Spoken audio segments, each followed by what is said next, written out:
Hey YouTube and Instagram. Now look, before we get started,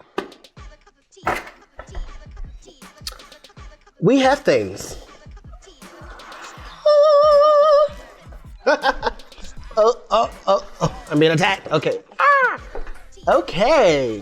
We have things. Can you see it? We have things. So we're giving this away. So first of all, I want to thank you guys once again. I got past 25,000 followers on Instagram. Sometimes it's at 30, but then sometimes it goes a little bit down. It's a back and forth thing, but I got over 25K, and that's what this celebration drawing was. But I have another one. I don't need two. There's one right here. You see it here? I don't need two of these. So you can't see it because there's a plant, but it's there. But I'm giving this away. So this is what you got to do to get it. All you have to do is subscribe to my YouTube channel. But then you're like, well, then how do I get it? So this is what you got to do. You got to go to Asteknight's Instagram. You know how you click it, subscribe, and then it goes gray. Just take a screenshot of that and then send it to his DM. And you might be like, I've already subscribed 5 years ago. Well, you're lying because I didn't have an Instagram 5 years ago. But you're like, I already did that before this video. Then just screenshot yourself because then that's telling me you want this. I'm giving it away. You see that box I just took it out of? I'm gonna put it back in that box and give it to you. But also, we're gonna give you $50. Why? Because we went over 500 followers on YouTube. So it's like a celebration of two things. Now here's the thing. You're like, oh, what's 500 subscribers? That's a lot to me, to us. That's 500 subscribers. It could be 0. So thank you so much. But it's still in plastic. I didn't take it out the plastic. I am gonna open up this little area here and sign it. Oh yes. So it'll be signed. But other than that, I'll try not to open it all the way, okay? Okay? So all you gotta do, subscribe to the YouTube channel, go to Ateknight, link in the description, subscribe, go to his DM and just send a screenshot. And then you can say hi to him. But also it'll tell us that you want this. Because we're not gonna just send this to anybody, you don't even want it. So for those who want it, all you gotta do is subscribe and we're gonna send it to you. Also, these products are available. This is the Dexter's Lab. Let me model it off for you. Bam, bam. You know what I mean?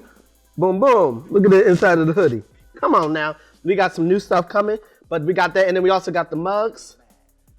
Oh wait, I gotta stay clear. Boom.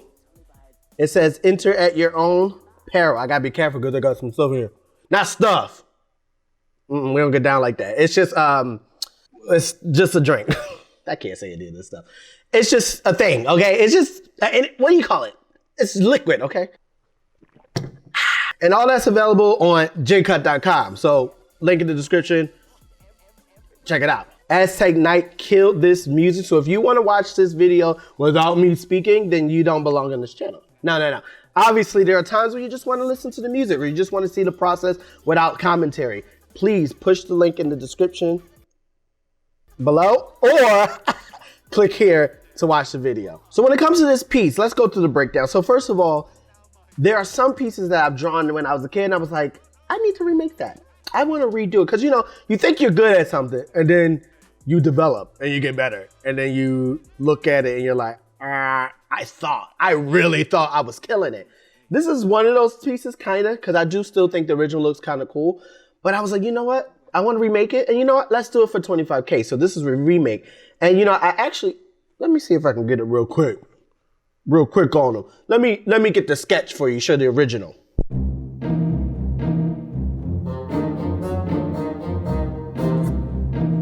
This is my sketchbook. One day I will do a sketchbook tour, but today's not that day. But I will go directly to the original sketch. I was literally on my lunch break at Starbucks. I think this is 2013. And I was like, I'm on my break. I just had my sketchbook. I was like, I want to sketch. And I really wasn't thinking, I just was feeling. And I went this direction. Can you see it well? Ooh. Let me see if we can clear that up. Oh, here we go. So this is the direction in which I went. And you got the Mad Hatter and you got the hair. And you got the little, the mouse guy and then a bunch of tea stuff. So I'm like, I want to redo that. So I was like, all right, we got to do it. But I'm like, this time, let's kill it. So let's get into it. vigorously. Have a cup of tea, have a cup of tea, have a cup of tea. So, as you can see, I started off with an idea of the background. You always start with the sketch, and you can see it's a very rough sketch.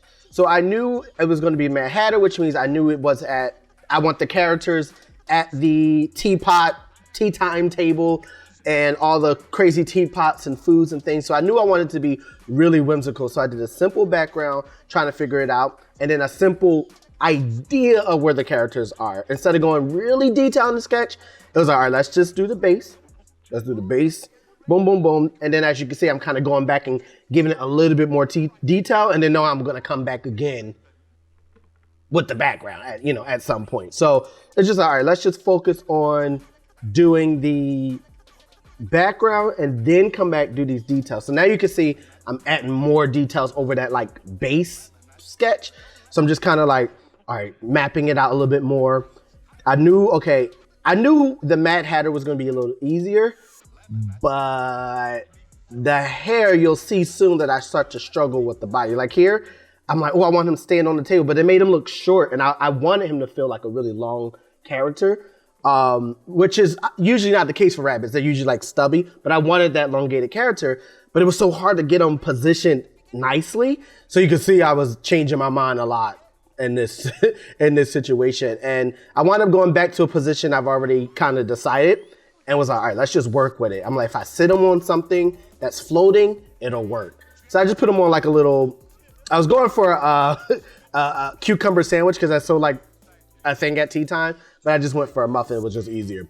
So then you see, I was like, all right, let me get back to the background because I decided what the character is going to look like. So I wanted the background to be very lush with a lot going on. So I wanted the all the different chairs and all the stuff on the tables. I also wanted like picture frames on the wall of my art. I thought that was a cool little nod to my own art. So just kind of mixing that around.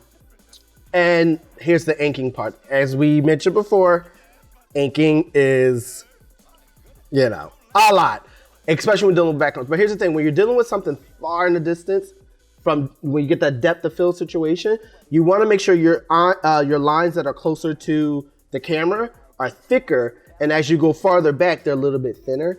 The reason why is because if all the lines are thick, you don't really get that same feeling of depth. So you want to kind of loosen up your lines a little bit, or get them a little bit like thinner lines as you go farther back. So you can kind of tell that that's what's happening as I go farther back into the background. And then I decided this coffee pot, coffee pot. What is this? What is this thing? This cup, I wanted to be like even bigger to kind of give us that depth of feel. Now this checkered part, let me tell you. Oh, I'm not there yet, but I was very excited about the checkered part. I actually thought it was going to be tedious, which it was, but like I thought it was going to be like annoying tedious. But it was actually like very, very fun. So you can see I'm inking everything out, doing my base color, which I like to do. Just to kind of give me an idea of what my, dimensions are. Also, it's easy for color blocking. When I color later, if you do like a base silhouette of your situation, it's much easier. So once I did my base background, I was like, okay, the hard part is over, right? That's the like most tedious part. Then I was like, all right, then let's kill these characters. I was procrastinating a little bit, too, I ain't gonna lie. So I'm sitting here inking everything, really just being conscious of the weight of paint, of inking. Like, do I want thicker lines? Do I want thinner lines? As I mentioned many videos before, when it comes to doing hair, it's like, do you draw every strand?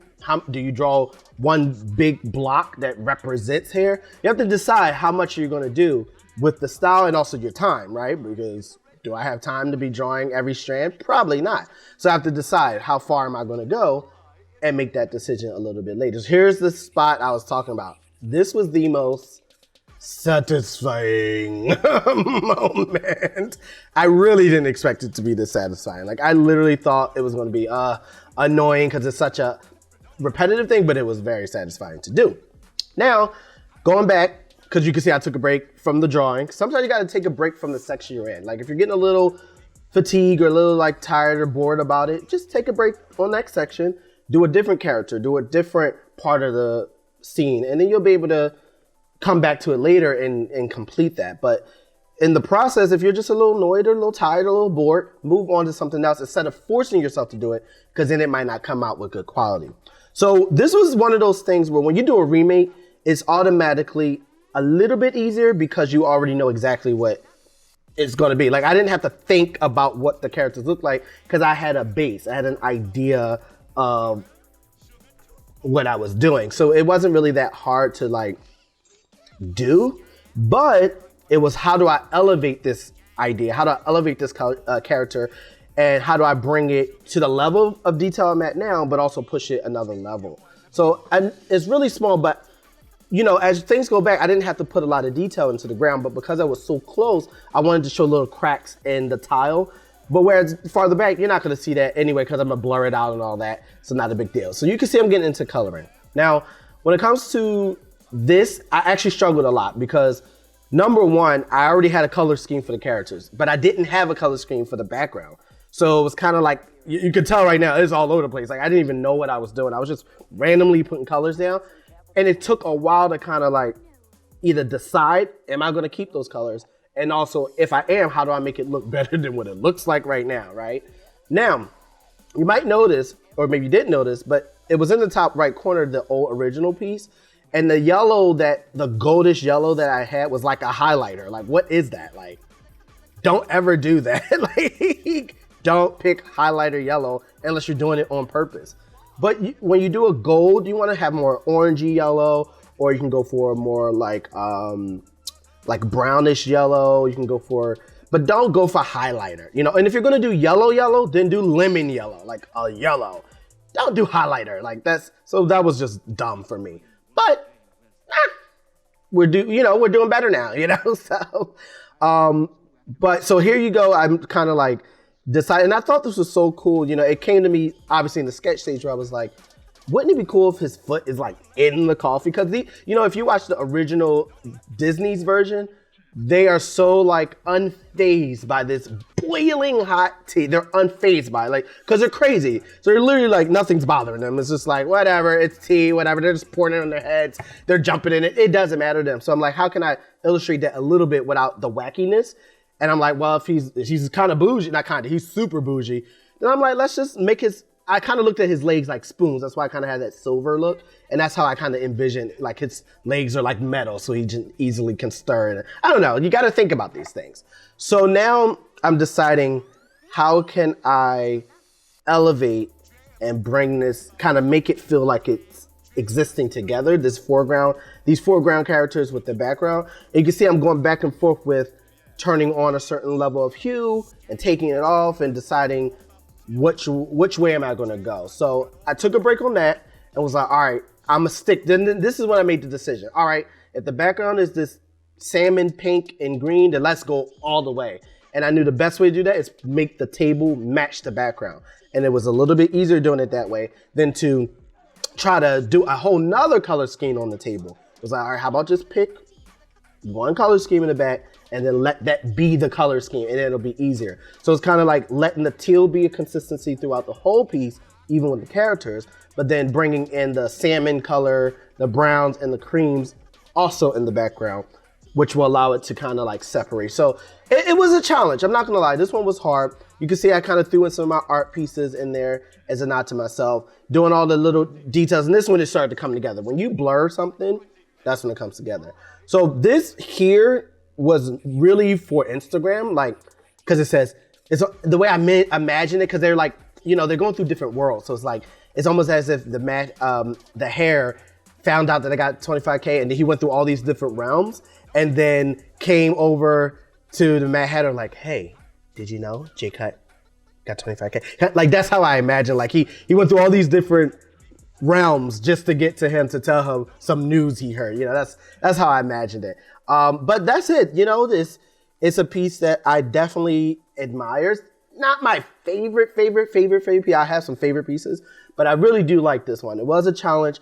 I love to do the remakes because you just see yourself grow. Like, you see what you were, 10 years ago, 8 years ago, 15 years ago, and then you see where you are now. It's the best. It's the best. Now, what I used to do was I would take the sketch, right? I would scan it. Well, I didn't have a scanner. I'd take a picture of it, okay? I'd take a picture of it, take it to Photoshop, try to clean it up as best as I can, turn that layer into multiply, and then on a layer underneath. And this is all in Photoshop. Then I would color everything, and then that's how I get the final thing. But nowadays, you know, I got the iPad. You know, we went from a sketchbook to a digital, you know? So I don't remember how to even use a pencil. That's how long it's been since I used a real pencil. So it's great to have the digital aspect because I skipped the scanning process, I skipped the cleaning up process because everything is already pretty clean. But some people may argue that then you lose the roughness, you know, you lose the roughness of a pencil to paper feeling, whereas digital doesn't really give you that. It does, but it doesn't. If you can easily skip that part, whereas this, you can't skip that, if that makes sense. I hope you guys enjoyed that video. We're gonna have so many more breakdowns coming soon. There's so many great things coming out. I'm starting a Kickstarter soon. We'll give you some information about that when it gets kick started, but I'm gonna need a lot of help and a lot of support. So please look out for me when it comes. Don't forget to like, subscribe, and push that notification button so you can see more videos about art, see more music by Ateknight. I mean, what else is there to say? Don't forget we're giving that away, so if you want it, go get it. What